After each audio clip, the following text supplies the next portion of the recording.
Welcome back. We are going to continue on the left side menu of our site settings. We're next going to work with our domains.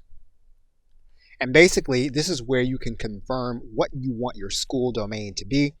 You can then write in a different domain and then confirm it.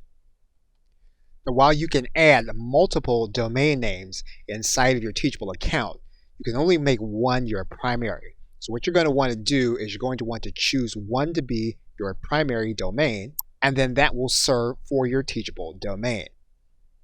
You're also going to have a navigation area. Now, the navigation may not make sense until you actually begin to start creating real courses for your site.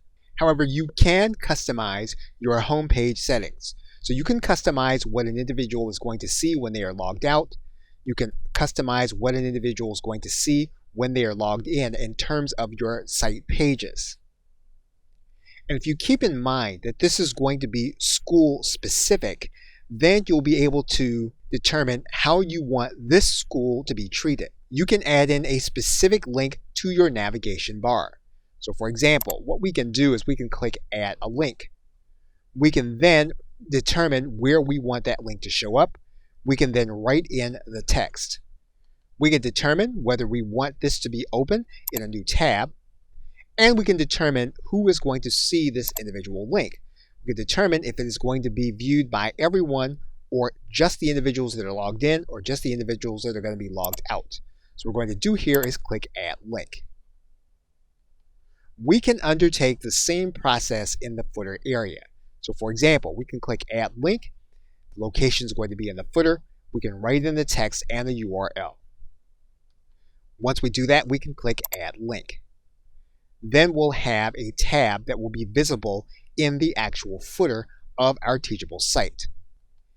And you'll be able to see this in your school. If you click this link, you'll see there that your link will then be directed to the individual site that you created. You'll also see here in your menu the link that you created for the menu. What you can also do is you can write in your site bio. We're going to click on bios here.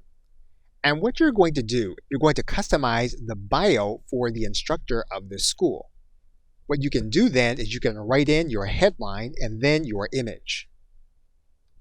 Now this is not going to be the same as your profile image. This is going to appear in your course and in your school. So what you're going to do is you're going to write in your bio. Once you've done that, you'll then click Save. If you have other individuals that will be participating with you, you can add their bios in this area. So for example, we can click in Add Bio. We can add in that individual's image. And we can write in their bio. And if you refresh the page, you'll then see that individual's bio will then be part of your bio section. What we're going to do here is stop the video, and we're going to pick it up from the Pages element inside of your site settings.